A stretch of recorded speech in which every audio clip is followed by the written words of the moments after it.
and welcome back to our channel. I'm Coldfire. And I'm Kit. And today we are continuing the Blonde Ambition World Tour from Yokohama 1990 by none other than the extraordinary Madonna. And so far, the concert has been phenomenal.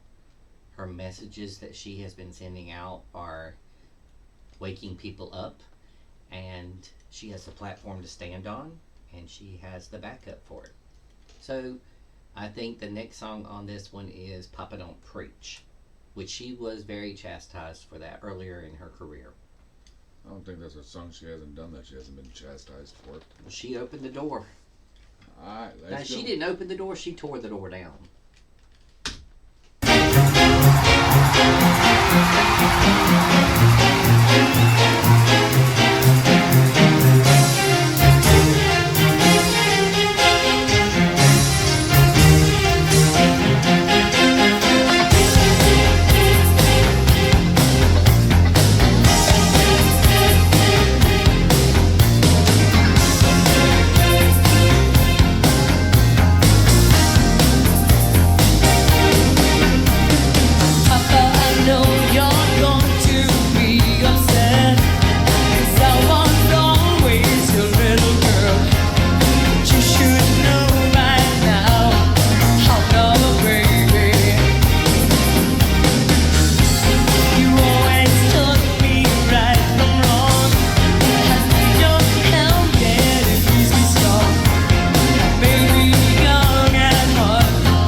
think that was the most theatrical song other than Express Yourself.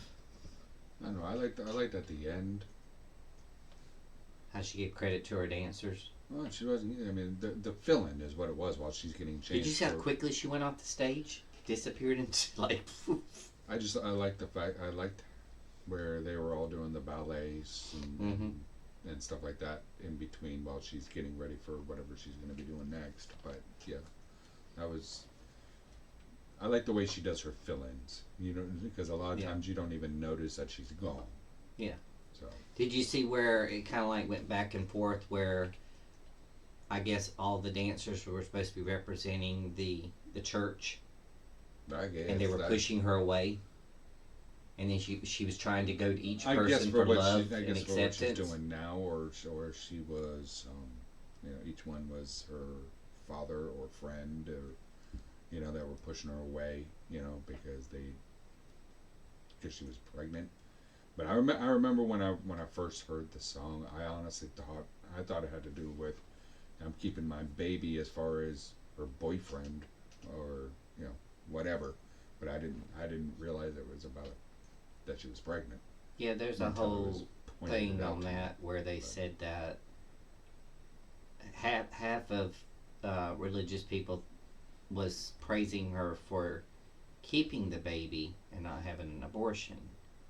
But the Catholic Church chastised her for it because for some reason you have to be married first, then have a baby. So see how Catholicism works? You're damned if you do and you're damned if you don't. Catholicism but they should have stood up for her and said, okay, she made a mistake. Catholicism, they don't see it that way because But at least she's... in Catholicism, you can't have sex until you're married. But you can't use any type of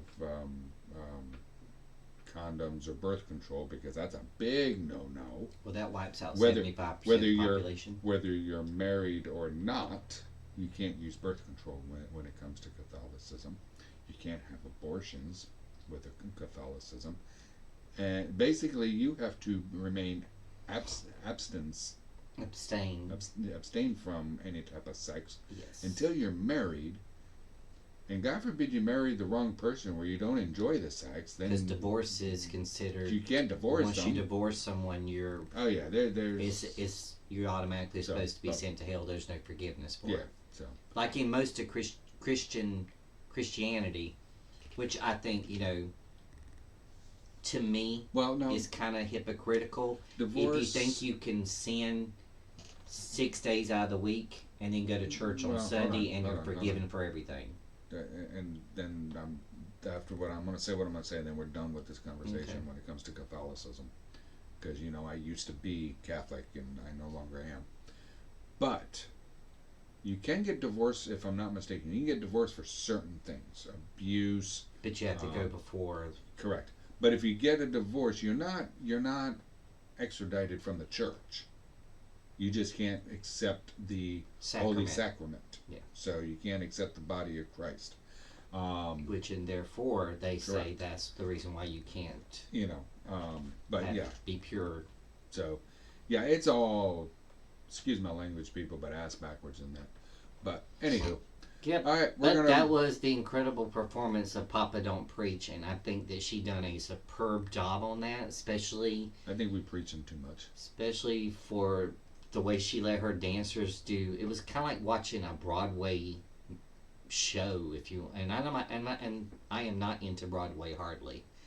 But it was like watching a theatrical performance of Broadway, the way they were dancing. And I have to really point out one thing, and I'll be done with it. When she originally went to New York, she tried out for all the dance schools, some of the biggest ones. And they told her that she couldn't dance. She might as well give up her career. That's when she went down the path to singing. But look at her now, how well she dances. I know she has choreographers to help her, but she does her own moves sometimes as well. But I hope that you guys enjoyed that reaction to Papa Don't Preach from 1990, Blonde Ambition, from the one and only Madonna. And stay tuned for the next one. I don't know what's coming up, honestly, on the next one. Well, obviously, we didn't let it play long enough. So. I know. Okay. Love you guys. Have a great day. See you later.